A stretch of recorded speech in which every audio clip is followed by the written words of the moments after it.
PMK MLA அருள் அவர்கள் இணைந்திருக்கிறார். Sir வணக்கம்.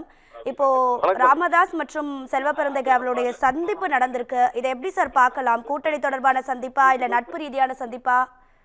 நீங்க எப்படி சார் பாக்குறீங்க? ஆமா, இப்ப பாட்டாளி மக்கள் கட்சியுடைய எங்க நிறுவனத்துறை மருத்துவர் ஐயா அவர்களை பொறுத்தவரையில இந்திய துணைக்கண்டத்தில் இருக்கிற ஒரு மூத்த அரசியல் தலைவர். இவரை ஐயாவை பொறுத்தவரையில இவர் சாதி மதம் கட்சி எல்லாத்துக்குமே கடந்தவர். சமூக நீதிக்காக பிபி சிங் அவர்களே மருத்துவர் ஐயா அவர்களை சமூக நீதி இயக்கத்தினுடைய தலைவராக என்னை முன்னெடுத்து செல்லக்கூடிய ஒரு ஆற்றல் படைத்தவர் என்று மிகவும் பெருமைப்படுத்தி பேசியவர்.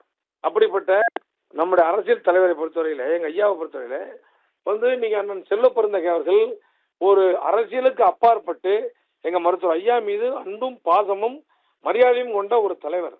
அந்த அடிப்படையில இதை சந்திப்பு என்பது ஒரு மரியாதை நிமித்தமான சந்திப்பு தானே தவிர இதுல அரசியல் உள்நோக்கமோ அரசியல் சூழ்ச்சியோ இதற்கு வாய்ப்பில்லை.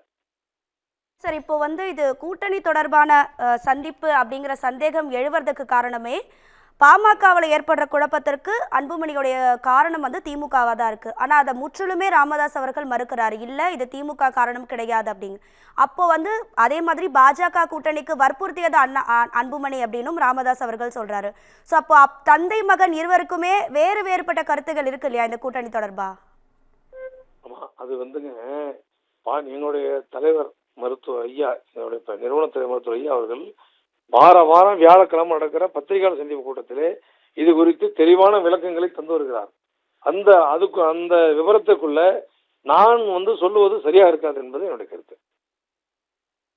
நடக்க போற பொதுக்குழுல இல்ல சார், நடக்க போற பொதுக்குழுல எதிர்பார்க்கலாமா ராமதாஸ் அவர்கள் கிட்ட இருந்து ஏதாவது ஒரு முடிவு வெளியில வரதுக்கு? நிச்சயமா ஐயா அறிவிப்பாங்க, விரைவில் அறிவிப்பாங்க.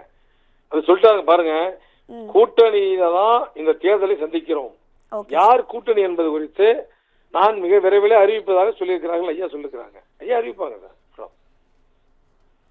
சார். அதே மாதிரி இப்போ ராமதாஸ் ஐயா அவர்கள் அடிக்கடி சொல்ற விஷயம் அன்புமணி வெறும் செயல் தலைவர் மட்டும்தான், அவருக்கு எந்தவித அதிகாரமும் கிடையாது அப்படிங்கிறது. இப்போ இந்த நட்பு ரீதியான சந்திப்பு மேற்கொண்டு வளரும் போது அன்புமணி தரப்புல இருந்து ஏதாவது இடையூறு வர வாய்ப்புகள் இருக்கா? இல்லம்மா, அம்மா இது நீ பாருங்க, எங்க சின்னையாவே என்ன சொல்றாங்க, மருத்துவர் ஐயா அவர்கள் சொல்லுகிற பணிகளை செய்து முடிக்கக்கூடியவன் அப்படின்னு தான் சொல்றாங்க. தவிர அவரும் இதுல இரண்டாவது கருத்தெல்லாம் இதை சொல்ல விரும்பல. அதனால இந்த கருத்து இது சந்திப்புக்கு ஏங்கம்மா, ஒரு மூத்தவரை ஒரு மரியாதை நிமித்தமா சந்திக்கும் பொழுது ஒரு ஆசிரியர் வாங்குறாங்க, ஒரு பேசத்துக்கு வராங்க போது இதுல ஒன்னும் யாரும் இடையூறு என்ன செய்ய போறாங்க? நன்றி சார், நன்றி. இணைப்புல உங்க கருத்துக்களை பகிர்ந்ததுக்கு நன்றி.